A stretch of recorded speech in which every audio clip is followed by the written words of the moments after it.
నువ్వనుకుంటున్నట్టు నేను కూడా అలాంటి అబ్బాయిని కాదు లక్ష్మి. ఒక్కసారి నాది అని ఫిక్స్ అయితే అది నాదైపోవాలి. అది క్లాస్లో సబ్జెక్ట్ అయినా, కాలేజ్లో అమ్మాయి అయినా. Please senior. ప్లీజ్ లక్ష్మి, నా లవ్ని యాక్సెప్ట్ చేయి. ఆ మ్యాడిలా కాదు. నేను నిన్ను అసహించుకోను, నీ ప్రేమని అంగీకరిస్తాను.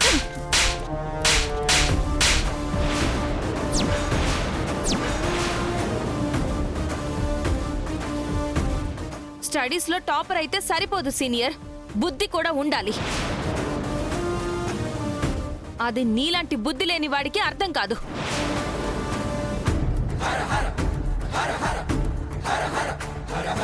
ఛ!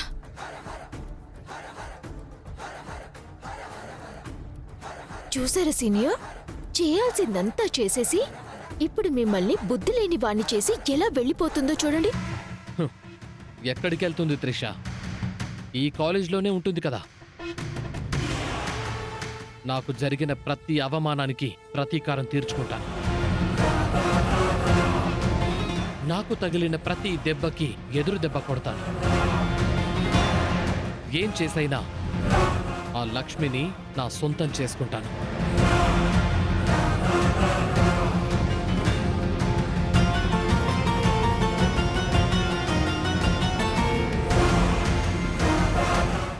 మీరు ఎలా అయినా కొట్టుకు చావండి, నాకు మాత్రం నా మ్యాడీ కావాలి.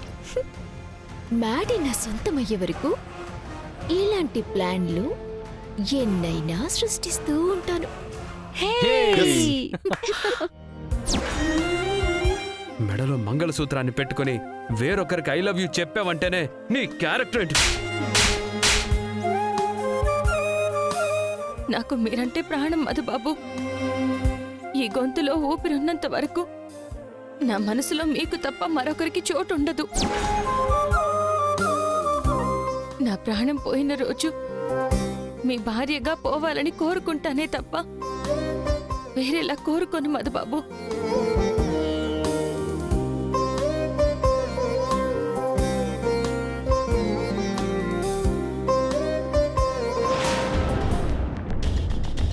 మ్యాడీ ఏమో ఆ లక్ష్మి కోసం సీనియర్తో ఫైటింగ్లు చేస్తున్నాడు, నువ్వేమో ఆ మ్యాడీ కోసం వెయిటింగ్లు సెర్చింగ్లు చేస్తున్నావు.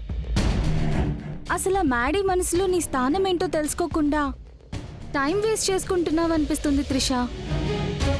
మ్యాడీ మనసులో నా స్థానమేంటో నాకు తెలుసు. లక్ష్మి కోసం మ్యాడీ ఫైటింగ్లు చేయటం మాత్రమే మీరు చూశారు, కానీ లక్ష్మిని అసహించుకోవటం, లక్ష్మిని అవాయిడ్ చేయటం నేను చూశాను. ఆ ఫైటింగ్లన్నీ ఇంట్లో వాళ్ళ తాతయ్యకి భయపడే కాని లక్ష్మి మీద ప్రేమతో మాత్రం కాదు. మధుబాబు, భోంచేద్దామా? నువ్వు నాకు వడ్డించాల్సిన అవసరం లేదు. నీ ఫుడ్ నువ్వు తిను, నా ఫుడ్ నేను తింటాను.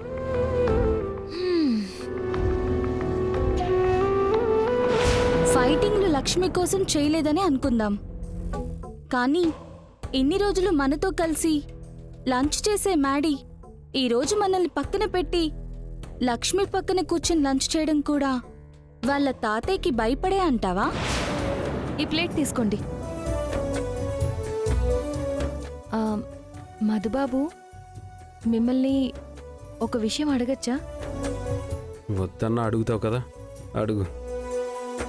నాను ఐ లవ్ యూ చెప్పింది సీనియర్ కనుకుని నన్ను తిట్టారు. ఇప్పుడు మీకు నిజం తెలిసింది కదా. తెలిస్తే నాతో ఏం చెప్పాలనిపించట్లేదా మీకు? ఎందుకు అనిపించదు? గట్టిగా చెప్పాలనుంది. అయితే ఆలస్యం ఎందుకు, చెప్పేయండి మధుబాబు. నోరు మూసుకొని భోంచే. నువ్వు మ్యాడీ కోసం వెయిట్ చేస్తూ ఉండు. ఆ లక్ష్మి మ్యాడీతో కలిసి క్యాంటీన్లోనే కాపురం పెట్టేలా ఉంది. విషయం అంత దూరం వస్తుంది అంటే ఈ త్రిష చూస్తూ ఊరుకుంటుందా? అస్సలు ఊరుకోదు. త్రిష, ఆ లక్ష్మి భోజనంతో పాటు మ్యాడీని కూడా తినేసేలా చూస్తుంది చూడు. లక్ష్మి కాలేజ్కి వస్తున్నంత కాలం నీకు ఈ తిప్పలు తప్పవనిపిస్తుంది. అయితే లక్ష్మిని కాలేజ్కి రాకుండా చేద్దాం. తన అడ్మిషన్ని ఆపాలనుకున్నాం, కుదరలేదు. తనని చావు దాకా తీసుకెళ్ళగలిగావు. అయినా కాలేజీకి రాకుండా ఆపలేకపోయావు. సీనియర్తో లవ్లో ఉన్నట్టు పోస్టర్లు అంటించి అవమానించావు. అయినా కాలేజీకి రాకుండా ఆపలేకపోయాం. ఈ రోజు సీనియర్ అంత పెద్ద గొడవ చేసినప్పుడైనా కాలేజీ వదిలి పారిపోతుందనుకుంటే అలా కూడా జరగలేదు త్రిష. మరి ఇంకెలా ఆపగలం? ఒక ఆడపిల్లకి జరగరాని అవమానం జరిగితే ఆపగలమేమో కదా. ఆడపిల్లకి జరగరాని అవమానమా? అవును, లక్ష్మి బాయ్స్ టాయిలెట్లోకి వెళ్లేలా చేస్తే ఆ అవమానాన్ని తట్టుకుని ఇక్కడే నిలబడుతుందని నేననుకోవట్లేదు. కానీ లక్ష్మిని బాయ్స్ టాయిలెట్లోకి ఎలా పంపుతాం త్రిషా? నేను చెప్పినట్టు చేయండి.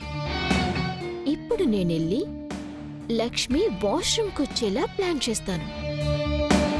లక్ష్మి వాష్రూమ్కి వెళ్లే ముందు మీరు వెళ్ళి బయటున్న జెంట్స్ లేడీస్ అని బోర్డ్స్ని తారుమారు చేసేయండి.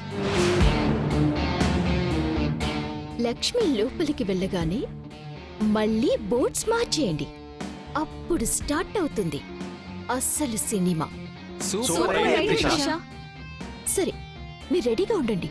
నేను వెళ్ళి లక్ష్మిని వాష్రూమ్కి పంపించేస్తాను. నా లంచ్ బాక్స్ ఇవ్వు. కమ్.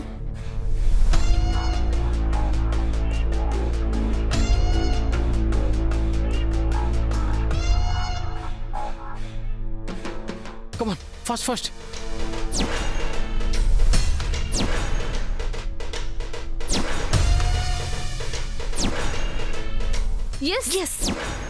వచ్చి. ఇక్కడ నవ్వ మ్యాడీ, నీకిష్టమని చెప్పి నా స్టైల్లో టమాటా కర్రీ చేసి తీసుకొచ్చాను. వేసుకో.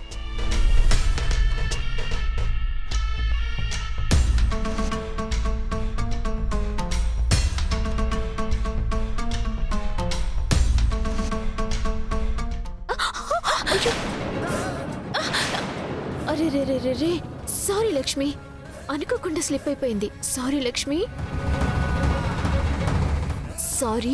ఏమీ అనుకోకు. నువ్వు తుడుస్తున్నట్టు లేదు త్రిష, మరకింకా పెద్దది చేస్తున్నట్టుంది. అయ్యో, అలా ఎందుకు చేస్తాను లక్ష్మి? నా వల్లే నీ డ్రెస్ పాడైపోయింది కాబట్టి నేను క్లీన్గా తుడవాలని తుడుస్తున్నాను. ఒక నిమిషం ఉండు. ఆగు. పోనీ వాష్రూమ్కి వెళ్దాం పదా, నేను వాష్ చేస్తాను. పర్వాలేదు, నా నెల్లి కడుక్కోగలను. అయినా చూసుకొని వేయాలిగా త్రిష. నిన్ను చూస్తూ వేశాను మ్యాడీ. ఇదిగో కర్రీ వేసుకో. చాలు.